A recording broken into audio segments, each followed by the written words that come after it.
Apparently we're live. Hey guys, welcome to the third installment, or it's our final pre-launch installment of the Streaming Media Advanced Forum. So for those of you that have tuned in for our first couple of editions, as we've been getting the tech lined up and so on, you'll know that we're reincarnating an advanced forum that we were all members of, and we're hopefully going to attract some stragglers as we grow this particular channel. But there used to be a list server called the Streaming Media Advanced Forum, which most of us met through, and it was a very geeky, very a good-natured, but sometimes quite combative platform where we all talk about the deepest things in the recesses of our minds, whether they be technical or social or to do with the markets or anything to do with streaming and so on and so forth. Now, normally, I'm Dom Robinson, and I'm one of the hosts of the show. Normally, we'd be joined by Eric from Streaming Media, but in his absence, he sends his apologies. He's still landing and getting himself organised for IBC. That's where I am. In the background there, you can see Steve. He might chip in a few comments, but he's just finishing a few lines of code before the show. And in fact, one of my other colleagues might be joining us as well. And I'm also joined by Tim Seglins. Tim, are you out there? I think Tim's on the phone. Tim's on the phone, timely. Well, I'll tell you what, we'll get Mark to introduce himself while Tim finishes his phone call. So, Mark, how you doing? I'm doing great. I'm Mark East. I run a streaming-focused production and services company called Oh I Know Media here in San Diego, California, and I'm very, very happy to be here. And you've been busy as ever, haven't you, this last couple of weeks? Oh, my God, yeah. Just stepped off a plane. As always. In fact, you basically might as well live at the bottom of a plane gangway. It would just save you the effort. Excellent. Oh, I just saw Tim might come off. Tim's off the phone now. Yeah, there you go. Tim, do your introductions. Yeah, sorry. So I guess of the four of us, Mark, you're the only person who is in the same place from last time. Chris is in Amsterdam. Dom's in Amsterdam. I'm near Charlotte. Yeah, Dom's enjoying the end of the day there. I'm actually just thinking about the fact that Bojangles has 77-cent biscuits for those of us in the States. But I'm Tim Seglin. I'm the media strategy principal at RealSolver. And I've had the opportunity, as Dom has said, to work with a number of the people on here, including Eric, who, because he's just landed in Amsterdam, won't be able to join us.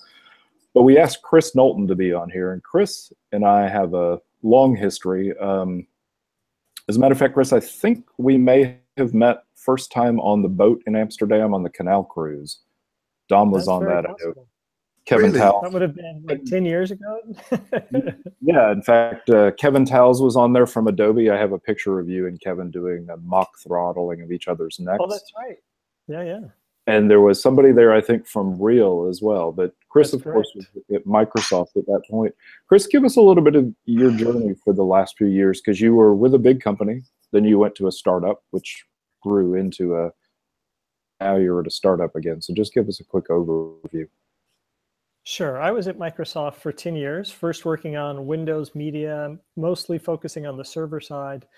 And then started the IIS Media Services team, which brought you smooth streaming eventually.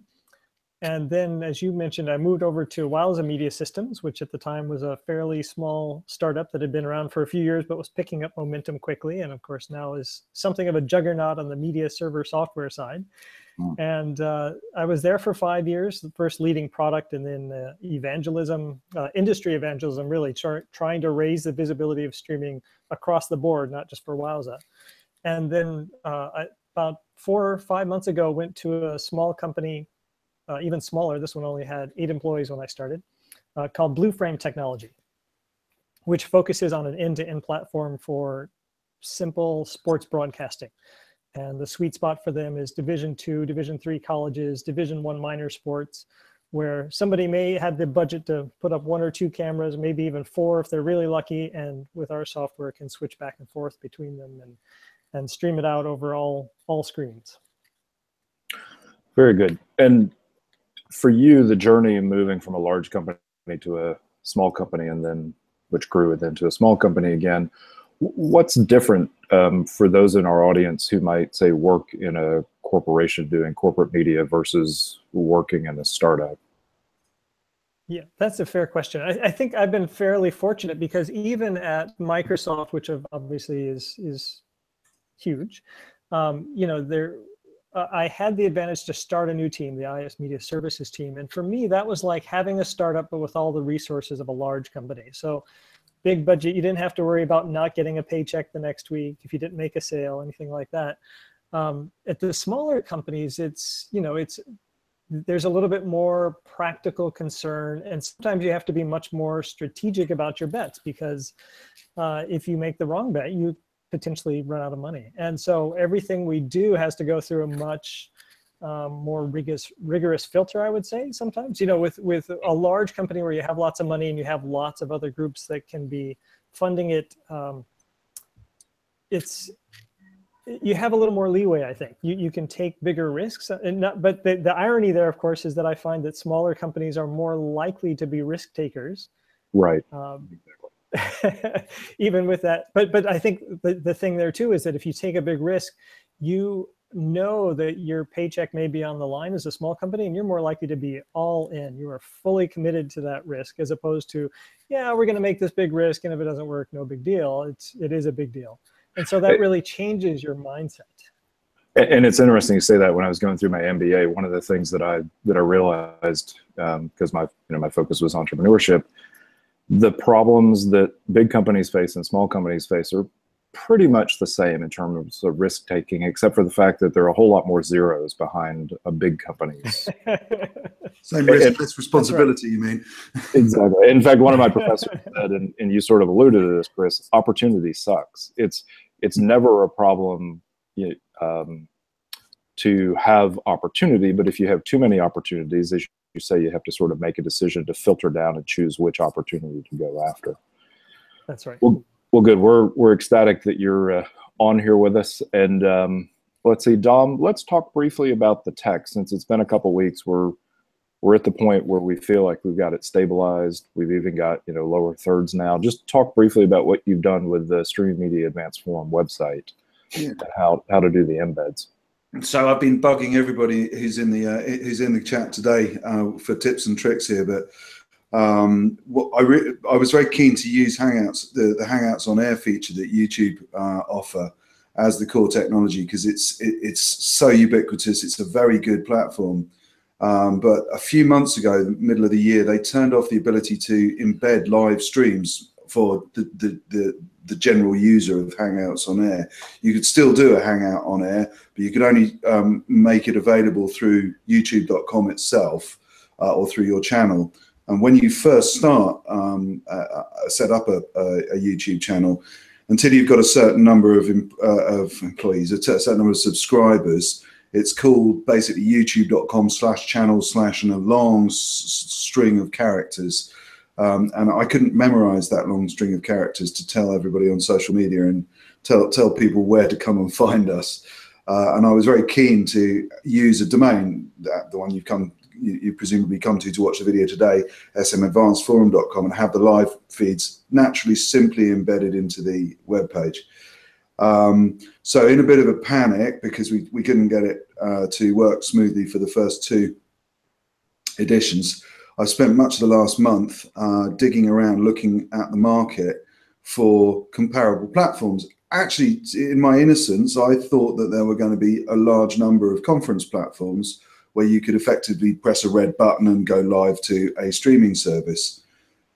And actually, there might be a few very expensive premium ones, which I didn't go dabbling with. There's certainly a few things like the WebExes and the MeetMe's of the world, which for $115, $120 a month will give you the capability to launch a webcast off your conference call. But it surprised me that that capability wasn't more freely and widely available. I did have an interesting voyage into the distance learning applications. Some of those guys seem to have capabilities which, naturally enough, I thought you've got a classroom and you've got a second group of people who just want to watch what's going on in the classroom. And so I had a look at Apache Open Meetings and at Big Blue Button, both very good platforms. I also looked at Zoom. Chris recommended having a look at Zoom. Great meeting platform, but to get it into the linear webcast that we're putting on the web page, we'd have to have had a second stage machine effectively screen grabbing it or capturing the video and turning it into a live webcast. Nothing was trivial. And then by a little bit more luck than judgment, I managed to get in touch with somebody I know in the Google mafia, if you like. I don't know if that's quite the right term, but they steered me through adding this channel to the AdSense program. And once we'd been verified by AdSense, which I'm not sure how long that normally takes to verify, but in our instance seemed to happen very quickly.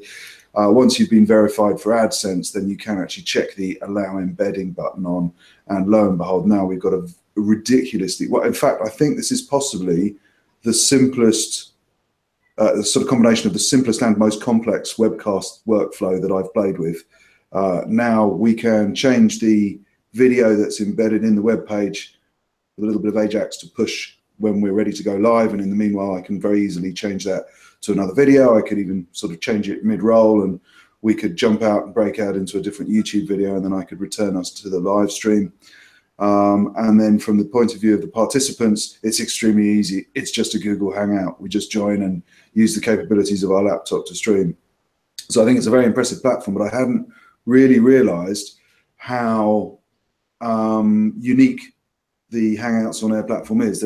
I have yet to find anything which so cleanly will deliver this type of webcast and so on. So I think in its own right, the story of the tech behind the show it's certainly got some interesting elements to it.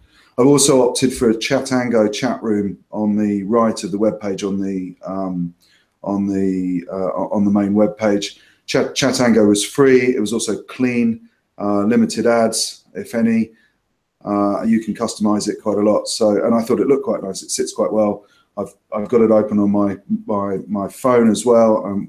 If you do log into the website, I haven't made it responsive to web because personally I don't like responsive websites on mobile. I'd much rather pinch and zoom. But if you are tuned in, if you just press where it says SMAth in the top left corner of the chat box, it'll open the chat room full screen in another web page, which makes it very easy to chat on your iPhone and stuff. So we're keeping it simple at the moment, and that usually does tend to make things more reliable.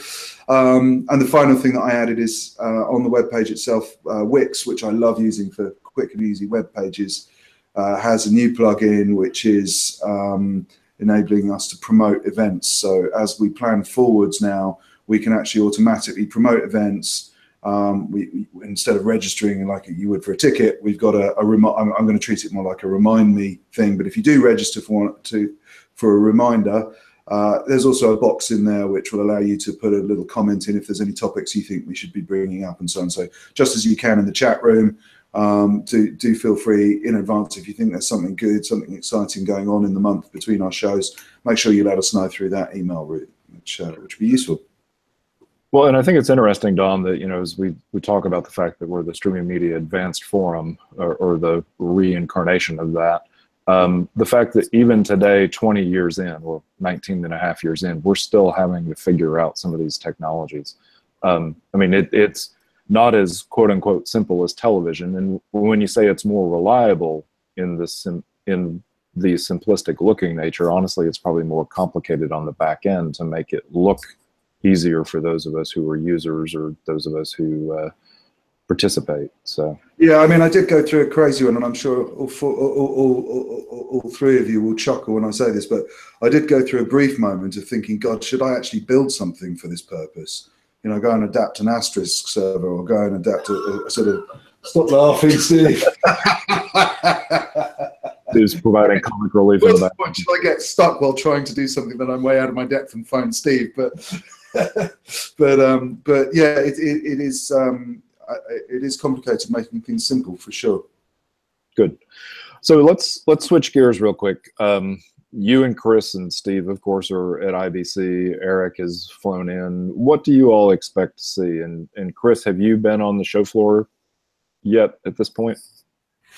Well, I did stop by today just to set up a demo that I'm doing in the Wowza booth tomorrow, but the floor really opens up tomorrow. So what I saw was mostly lots of folks carrying around lots of construction gear and cleaning up things. The chaos before the opening. Got it. That's right. Well, exactly. So then let me change my question then, since I'm not there this year. What do you all expect that you're going to see? And I want to hold sort of the company who's not there, Apple, off to the side, and we'll talk about that in a few minutes. But what do you expect to see on the show floor, you and both you and Dom?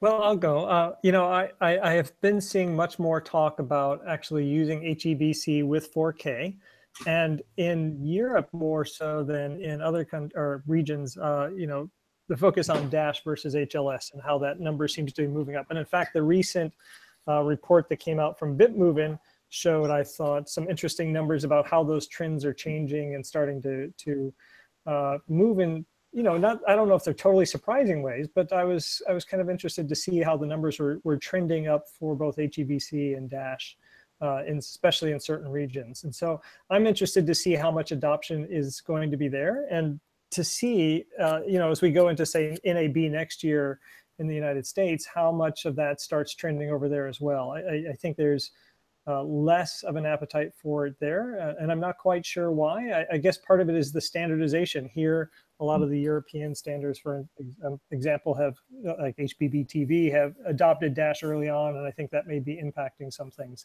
I'm also looking for more solutions that simplify production. So we have seen a lot of these solutions where you may have a single camera or a couple of cameras seamlessly putting together a football pitch and being able to pan and zoom back and forth automatically without a camera operator, really cutting down production costs for smaller organizations like college sports, high school sports, you know, football clubs, things like that. And I'm really interested in looking at some of those.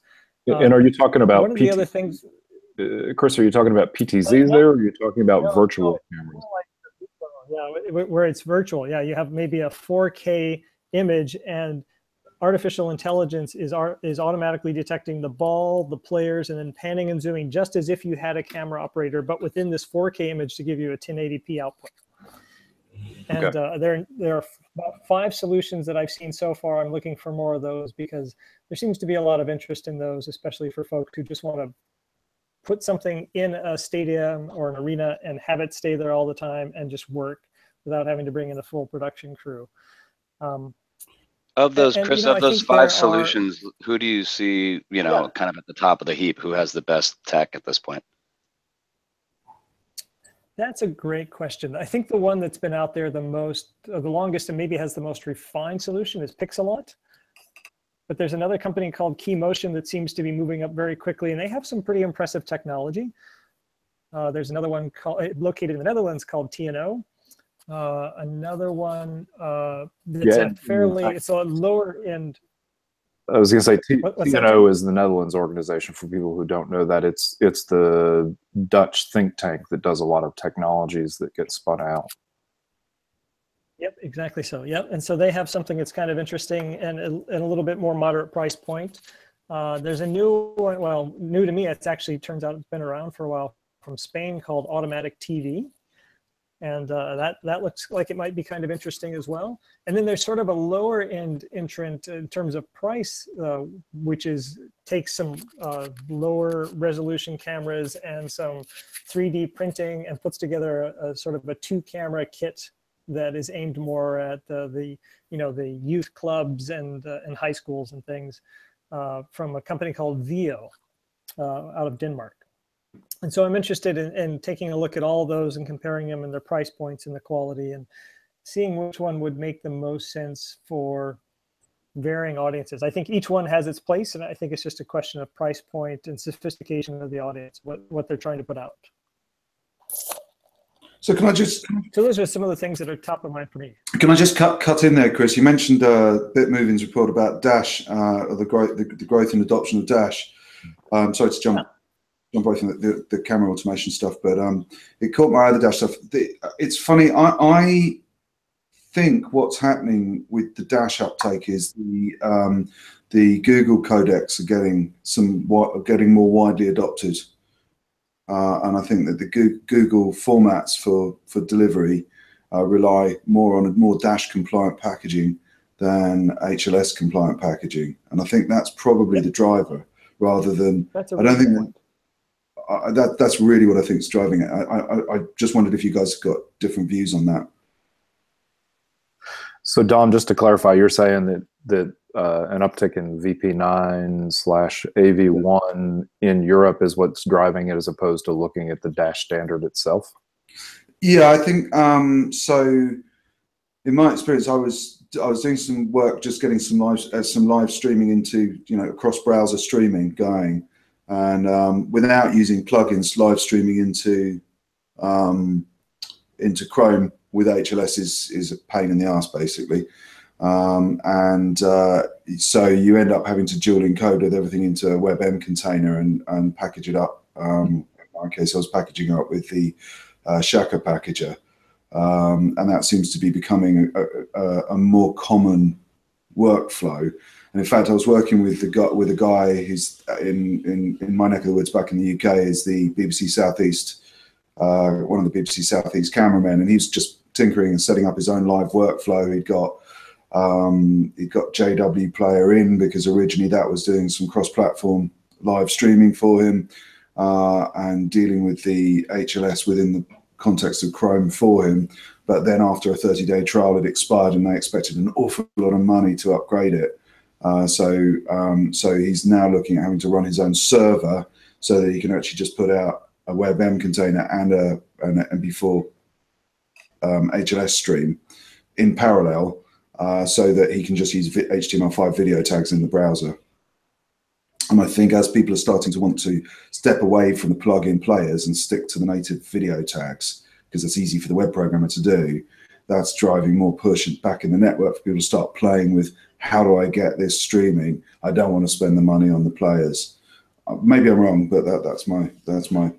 So Mark, what's your take on this? Is it VP9 WebM? Is it Dash finally coming into its own? I mean, you're out there in the field a lot. What do you see? Yeah, I mean, on my end of the playing field, we're not interested in anything unless there's, you know, a incredible adoption rate, and there's not that for any of these technologies, unless you're talking about Netflix or YouTube or, you know, et cetera. So, you know, when it comes to streaming a live event and getting it into a player and having it work cross-platform, it's still all about HLS.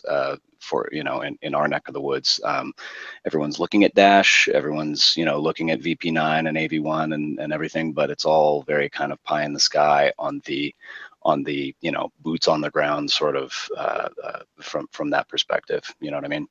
What do you think will Mark, change? is that tying? Sorry, is that tying you to or your customers to always using plug-in players rather than native video tags? Yeah, I mean it depends on the customer, but yeah, I mean it's plug-in players rule the day at this point still. But yeah, as we're starting to see the migration to browser tags, then you know, yeah, that's definitely you know, gaining a foothold, I would say. I've got a chip in from Steve in the background. No, that's all right. That's what we mean by plugin. Oh, so JavaScript player as opposed to JavaScript player. Yeah. Not an ActiveX object. No one does that anymore. Yes, it shows my age. Yeah, because we're still, I mean, most of the customers that we deal with, you know, still want bells and whistles, right? So, you know, they've got some sort of JavaScript in there somewhere, and that's what they're going with for now. And there's really, it's going to take, you know, a huge advantage to using a Dash workflow, or to, you know, converting an existing on-demand library to something like AV1. There's going to have to be a substantial advantage shown there for, you know, a customer to want to make that leap. Otherwise, good enough is good enough at this point. And of course, as we know, you know, Flash players survive for a significant amount of time. Every time we try to kill it, it seems to stay around. Chris, you were around Microsoft with Silverlight, and it took Silverlight a lot longer to die than any of us really thought. So I think, Mark, your point's well taken. Plugins still, if you want the bells and whistles, if you want the enhancements, that still seems to be where we're going, until the browsers themselves integrate Canvas and other HTML video and non-video parts to the extent that it matches what a plug-in player can do. So Dom, what are you expecting to see on the floor?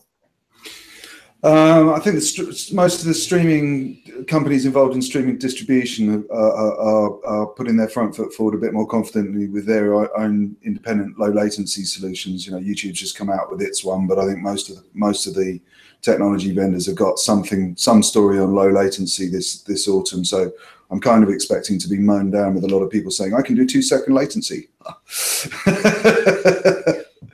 That I think is part of it. I'm kind of interested. I'm going to keep my eyes out to see what the OVPs are doing at the moment. I can't work out whether they've got a good future or a very bad future at the moment.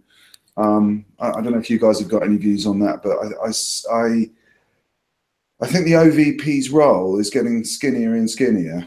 Now they might be very, very good at something left within that skinny gap. And it's interesting that you say that, Dom, because I'm actually working on 2 projects right now, one for an OVP, it's a white paper, the other for a purpose-built EVP, enterprise video platform. And the enterprise video platform guys will say security is first and foremost when it comes to an enterprise video platform. You have to be able to integrate into LDAP, Active Directory, etc. And their argument is essentially OVP started in the media and entertainment space and are having to learn enterprise, both the language of enterprise as well as the security and lockdown of enterprise, where somebody coming from a niche EVP, not trying to be a media and entertainment OVP, will have more likely have the ability to have more secure. Whether that's true or not, you know, remains to be seen, but it's at least the argument that's being made for those video platforms that want to focus directly on enterprise as opposed to media and entertainment.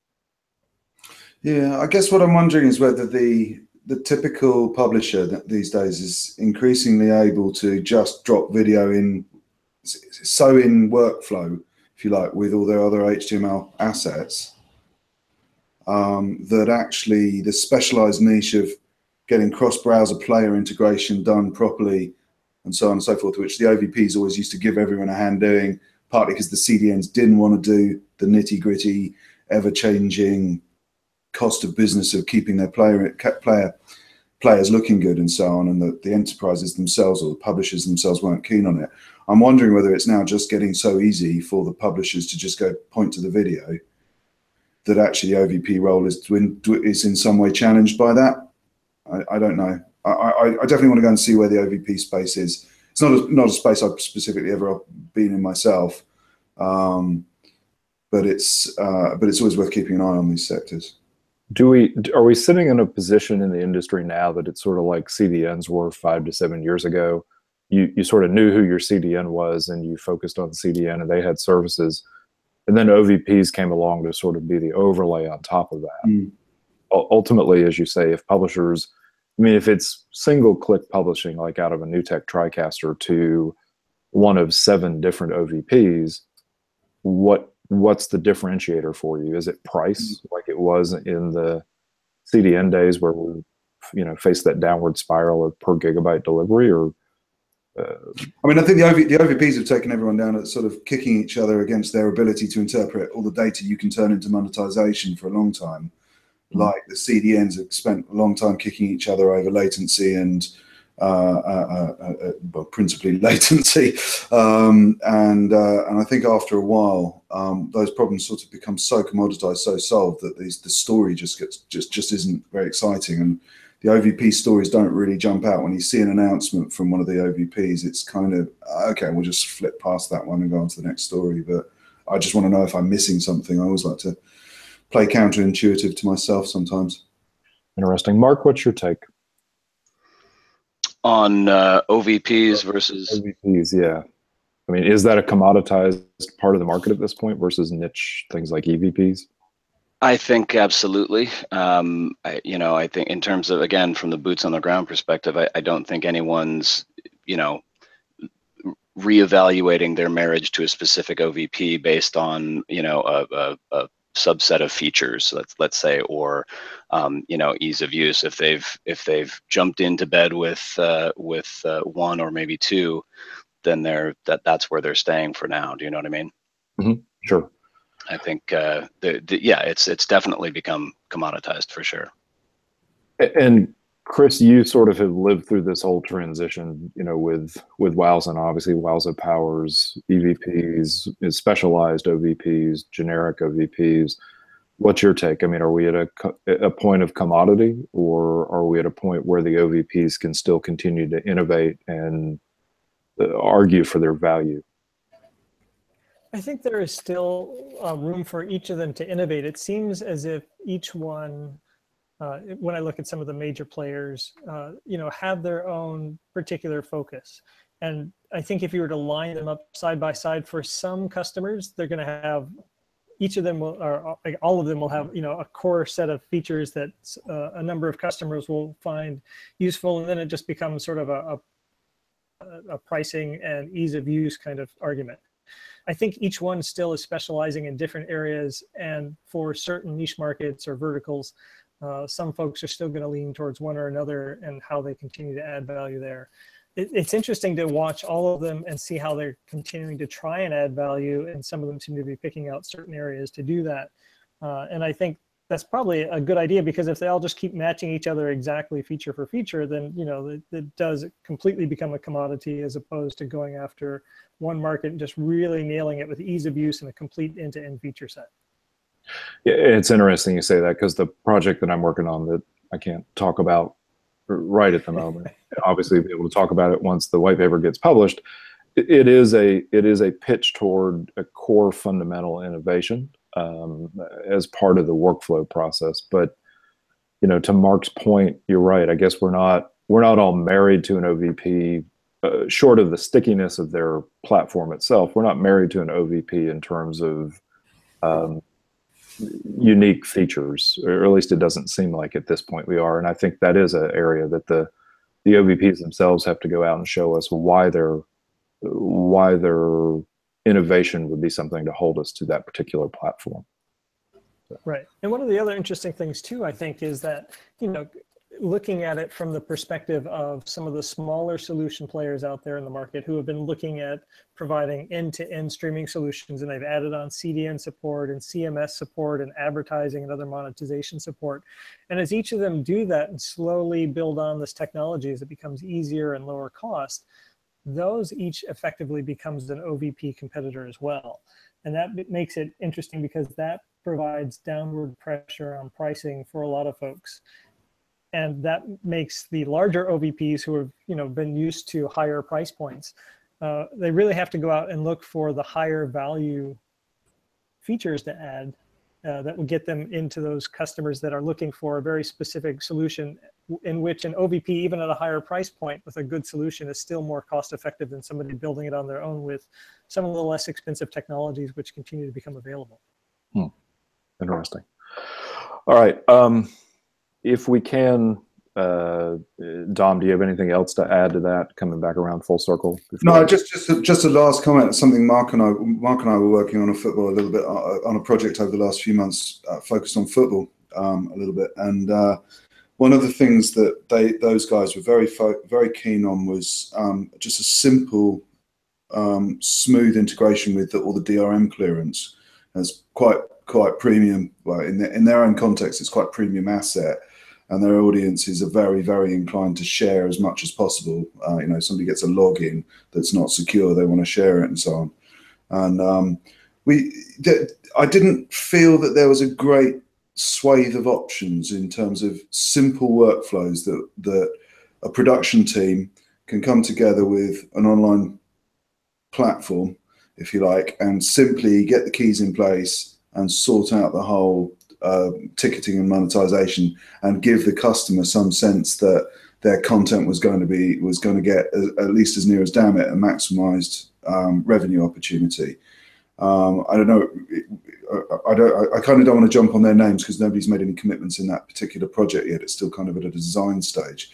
But I don't know if you felt the same, Mark. It was kind of, it wasn't quite as easy as I thought it was going to be to just go and get a simple model in place to go, right, we're just going to put some, we're going to put a live stream into a system.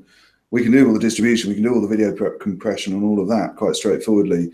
But actually getting that tied into a simple portal it's not something that's I don't think that's a crowded space at the moment. Agreed. That I'll agree with you with. I think to your point about it being easy, I think it's very easy. It's just the fact that there's basically two providers that have gobbled up that entire market.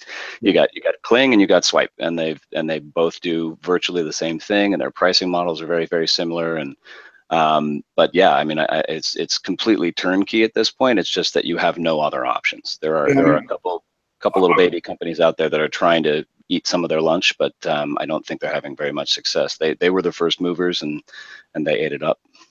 I'm quite surprised that YouTube Live, that live stream, that used these other platforms. There was always a missing when we did the comparison matrix. There was always at least one, if not 4 or 5, really big missing crosses in that matrix, and that really surprised me. Yeah, being able to integrate an e-commerce / DRM platform like let's say Kling with an OVP, for example, that's not an easy task. Although there are some implementations, some similar implementations out there at this point that I think are pretty successful. I want to get back, if we can, at the risk of changing focus too abruptly here. You mentioned the 2-second latency thing, and I think that's, I mean, from everything that's hitting my inbox, that's going to be, one of the big focuses of IBC this year. And maybe Chris is the best person to speak to this, but the latency versus quality equation has always been, I mean, that's the equation. If you're dropping your latency, you're giving up some sort of quality or robustness or resiliency in your streams. Is that still the case? If so, if we're seeing 2-second latency or ultra low latency or whatever you want to call it this week, what are we giving up? Is it still the same bargain? And Chris, you can talk about the white paper that you and I worked on at Wowza just before you left, because I think that goes to some part of that. Yeah, exactly. So that white paper basically pointed out that from a latency perspective, today latency is all over the map. It's from as low as a few 100, 200 milliseconds for the real-time conferencing to 45, 60 seconds. Even some folks reporting up to 2-minute delays sometimes for some of the professional games that were being social media. And that I think sort of the ideal for a lot of folks who are doing the mass distribution is that 5-second point roughly, which is about the same as digital cable, right? I think in the last year or two, there's been lots of outcry when somebody, is watching on a mobile device or any, IP device, and they hear the cheering in the next room from somebody watching cable because somebody just scored, and they don't even see the play start for another 15 seconds. And so that drove, I think, a lot of folks that awareness that if you were really doing a both broadcast distribution, over-the-air distribution type scenario or cable distribution, along with an IP distribution right next to it, that you have to think about that synchronicity. And so that seemed to really raise awareness quite a bit. But there are a lot of scenarios where folks, I think, are still looking for low latency. It's those interactive type things. It's the education. It's where you want to have that sort of two-way interactivity, but it doesn't necessarily have to be at the 100 millisecond latency, where 1 or 2 seconds would be good enough, where that if you are listening to a professor talk in a classroom and you want to respond in chat or something immediately before he moves on to another topic, you can do that. And I think that's what a lot of this 2-second latency is about, is for those scenarios where you want some level of interactivity or there's a level of sort of social synchronization that is important for you to have everybody on the same page. And not necessarily, you have a couple of choices there. Either you keep your audience small, scale up a really big network if you want to handle it with anything other than sort of the HTTP streaming protocols that we've been focusing on for the last, since 2008, basically, when the adaptive streaming really became popular. And those are great for its scale, but to Mark's point, for that resiliency, the numbers kept sliding up to 30 seconds and upwards. So there are certainly more scenarios these days, I think, where people want that interactivity, that level of synchronicity across all the different screens. And to scale is fairly important for a lot of customers, and it's not something that you can take lightly if you know architecting your own system. And so when you see announcements like Wowza came out with their 2-second latency network over Azure now, that addresses a pain point for a lot of customers who need that lower latency, and they want it widely distributed, and they don't want to have to go build the whole thing. Yeah, and I guess what I'm really asking is, is the need for low latency streaming for things like esports and that sort of thing, is that driving it, and we're just as an industry saying, well, quality be damned, it's all about latency now? Or have there been some technological advances that are enabling truly resilient low latency streaming? I mean, are we still, you know, where we were 10 years ago in terms of latency versus resiliency, or have there really been some advances that make it possible to have both? What are your thoughts? That's a fair question. There's certainly been some technology changes with WebRTC and WebSocket streaming capabilities. They don't necessarily by themselves make it, I don't see them as making it more resilient necessarily. You still have to build out a pretty highly scalable server network to connect all those, unless you're using a peer-to-peer type solution, in which case that's a very different topic altogether in some ways, right? But peer-to-peer can be highly resilient if you have a large enough audience to sustain it. But other than that, a lot of the conversation seems to be around moving off traditional, I'll call traditional streaming formats like RTMP, and moving to other ones that are that play more nicely with things like web browsers, right? Which is where WebRTC can be handy, because it'll work in some of those scenarios where RTMP, we go back to that plugin discussion we were having earlier. I think there's a cultural thing going on as well. I think people have been for years and years. We all remember, the first 10 years we were in this space, everyone sort of dismissed online video because it was never going to be good enough quality. Then we got parity in quality, and in fact we exceeded broadcast quality because we're much more agile. We can deliver a 4K well in advance. So we got the quality box ticked. And I think at that point all the naysayers who were saying we haven't got the quality then saw the quality and couldn't use that argument anymore. And so they started attacking the latency. And actually, when they stop looking at quality and start looking at latency, what you can do is you can start actually, half your frames per second. And if they're looking for latency, they probably won't notice that they've only got half the frames a second, because they're not really looking for quality anymore. They're now looking for latency. So I think we are trading off quality. Voice codecs and video conferencing codecs have been near zero latency, well, 250 millisecond latency for a long time. Yeah. But I think by now, chopping IDR frames and losing the search, losing some of the advantages that long buffer lengths give us, we now can get lower latency. But I think we're trading off stuff in the background, but the perception isn't necessarily focused on what's being traded off again. So I think there's a cultural thing going on as much as anything. 10 years ago, you had to put a 4K video in front of somebody to impress them. Now you have to put a video in front of them in under 2 seconds to impress them, even if it's actually back to a 720p one.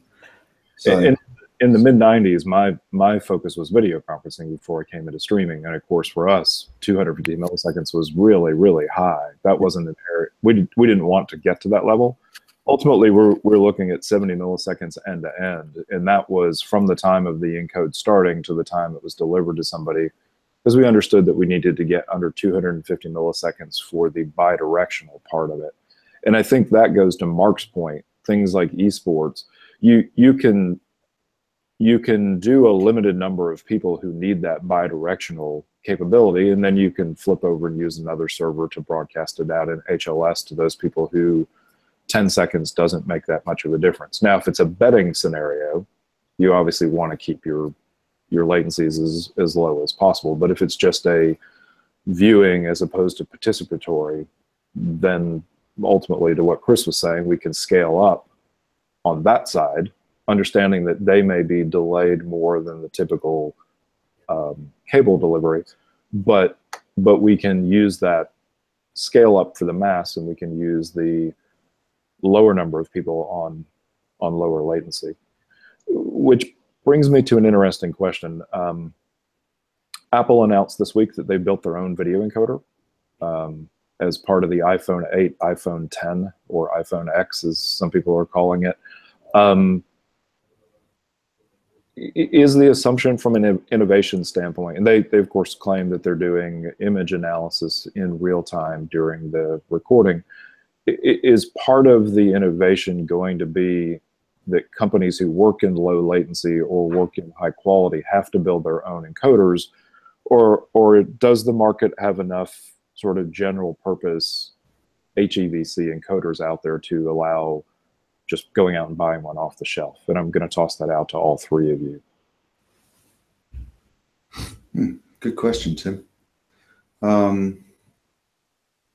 mean, I think these things are all becoming more widely available and more generic. Apple's got enough money to go and print. If I hadn't followed that bit of the news. I've been slightly more watching the Apple TV stuff than the encoders.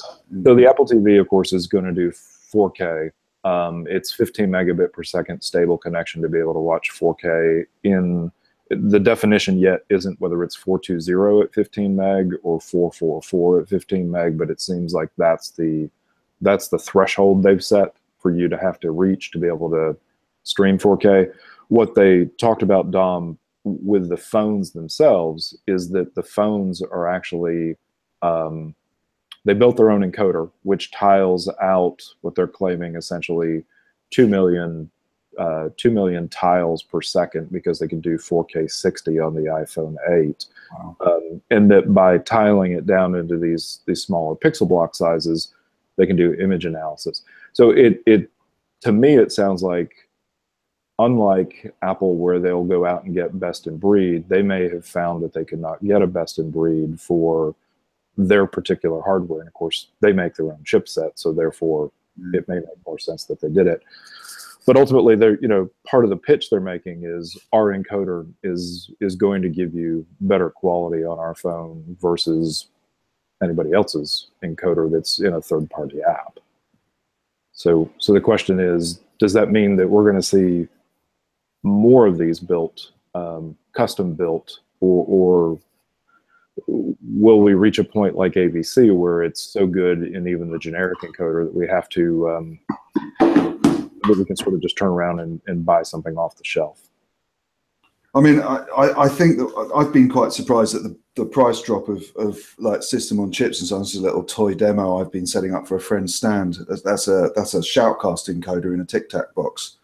And I've been absolutely blown away by how powerful these system on chips are. That's a $7 chip, $7 chip.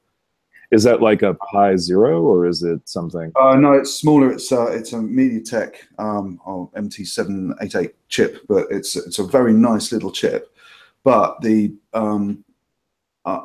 same group had a promotion going from the place to spot these is in Kickstarter applications. Then find out what chip they're using. But there was a Kickstarter application that's coming out, $28 chipset, which will do 4K video encoding. I'm waiting to get my hands on one. So I'm getting the impression that the rate at which the production of chips capable of doing this type of compression is just dropping alarmingly quickly now. I wouldn't want to be in the business of making highly overpriced encoding hardware platforms at the moment. Right. Chris, Mark, anything to add to that before we sort of talk about the Apple TV 4K itself?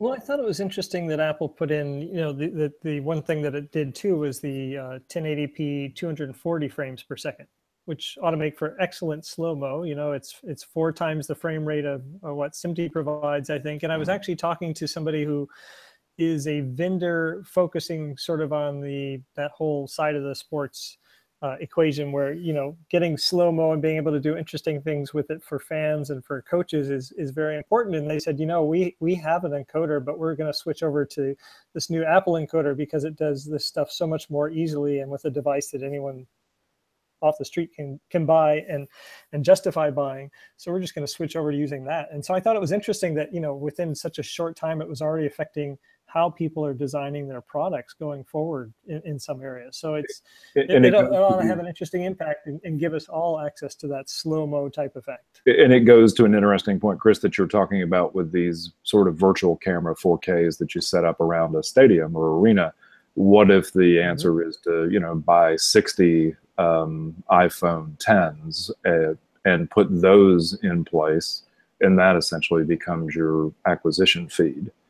It certainly would change the business pretty significantly. Right. Mark, you do tried and true. Obviously, from a boots on the ground standpoint, you're not going to switch over to shooting stuff on an iPhone 10. But what's your take on Apple building their own encoder? Well, I mean, it depends on whether we're going to switch over. We do a lot of stuff for Facebook Live and YouTube Live and that sort of thing, where it makes sense both from a budget perspective and from there's this kind of new, with the advent of Facebook Live and YouTube Live in terms of live events.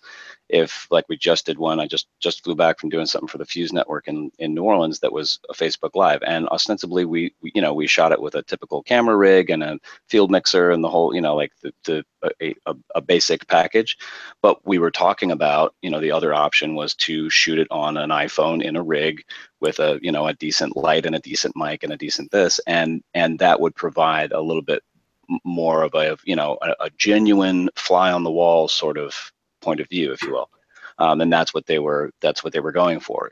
In certain circumstances, from a live events perspective now, because of the advent of those platforms, you want something that doesn't look super polished. And so with Apple's announcement and everything, I think you're going to see a lot more stuff that's supposed to be live original content being shot on the iPhone 8 and 10. I think that's a no-brainer.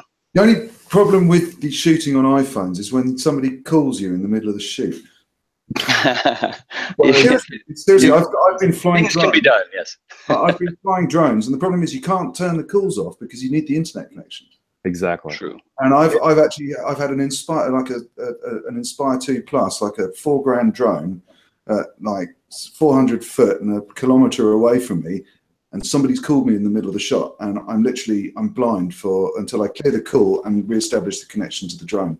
And what's even more interesting, Dom, here in the States at least, for those service providers who still use CDMA, those iPhones, even today, an iPhone 7, you cannot do data and a call at the same time. If you use something that's GSM based, which is AT&T here, you can actually do both of those at the same time. But the practical problem of driving down the street and saying to somebody, let me look on the map and see where I am, you can't look on the map because the data's gone.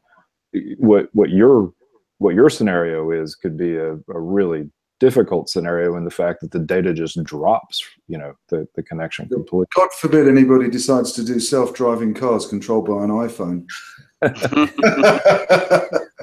All right, so we're coming up toward the top of the hour, but let's talk really quickly about the Apple TV 4K. I wrote a brief synopsis on it for streaming media. Let me just ask personally, first, before we talk a little bit more through it, for each of you, are you going to go buy an Apple TV 4K? I've been invited to a little preview of it on Saturday night. There's a quiet thing going on in the back room somewhere near here. I'm quietly hoping they're going to give me a sample one, to be honest. Chance will be You'll use it if they give it to you. All right, Chris, what about you? Personally, no. For professionally, yes, because one of the things that our team does is put out OTT apps for our customers, and some of them will be watching on 4K TVs and Roku and Apple devices, and we want to know what that's going to look like. But personally, no. I just, for me, there is not enough content out there to make me want to still convert my full home television viewing over to 4K. Okay, interesting. Mark, what about you? So we have a couple customers who are in the process of toying with the idea of doing live in 4K. They've already started to convert their libraries to 4K and to leverage some of the stuff that's been shot over the past couple of years in 4K. So I'm going to need a reliable way to monitor some of that, and both of these customers have an Apple TV app. So yeah, I think I'm going to have to buy one, especially if it's a couple $100. You know, there's no reason not to, and the Apple TV that I have, of which I'm a huge fan actually of the user experience, is like a second generation box. So it's time. It's definitely time. I sadly have to tell the rest of the world that I turn all my qualities down to 720 anyway, just because I get the streaming experience. So even if I got a 4K Apple TV, I'll switch everything to 720. But I'm sure there'll be some other bells and whistles that aren't. Well, it's interesting that you say that, Dom, because one of the boxes I was looking at for a project here recently took everything from 4K 12G SDI and dumps it down to 720p to webcast it, because ultimately that is sort of the sweet spot for us. For me, I'll buy one not necessarily for the 4K content, although I do like the fact that it's got the gigabit Ethernet hardwire connection, which means if I can ever figure out how to do MKV files or Matroska files on an Apple TV, I'll be able to take all the stuff that I'd ripped 2 years ago off of Blu-rays that I own, of course, not that I rented anywhere, and use the Apple TV to watch it. But honestly, what I like about it is the fact that I've got a bunch of photographs that I've shot that are really high resolution, and if I've got the HDR capability, and if I've got 4K with a 4K monitor, then I can AirPlay those images up to the monitor in 4K and not have to throw any up converter in there. So $179 for me is a really inexpensive price to be able to do that directly. I think it's always been one of my favorite products that they produce, actually. I really love my Apple TV. I think it's they really knock the spots out of everybody else who's trying to make boxes like that. And I think the biggest challenge they've had has just been doing content deals and that side of it. But the actual tech, it's absolutely supreme tech. Agreed. So I just wanted to, Tim, before you do the one, we are hitting the hour, but just I wanted to comment. I don't know if you guys saw in the Flipboard. So for those of you who are tuning in or watching, we maintain a Flipboard. You can find it up in the top right corner of our website, where we all share stories that we think we should be bringing up and so on. So do tune in and feel free to share stories with us if you do find those. But my favorite Flipboard of last month, I love when you see trendy technical terms like AI, and in this particular instance, blockchain, getting bought into other sectors. And I really love these stories that are going around at the moment about people starting to use blockchain for trying to work out how to decentralize live streaming payments. I'm sure there is somebody who's just got a black bag, and in there they're dropping in the latest trendy words, and they're pulling them out and going, live streaming, blockchain, right, launch a business. I'm sure that's how it's working. So Bitcoin streaming, in other words, as opposed to just Bitcoin and live streaming. Very good. All right, top of the hour, guys.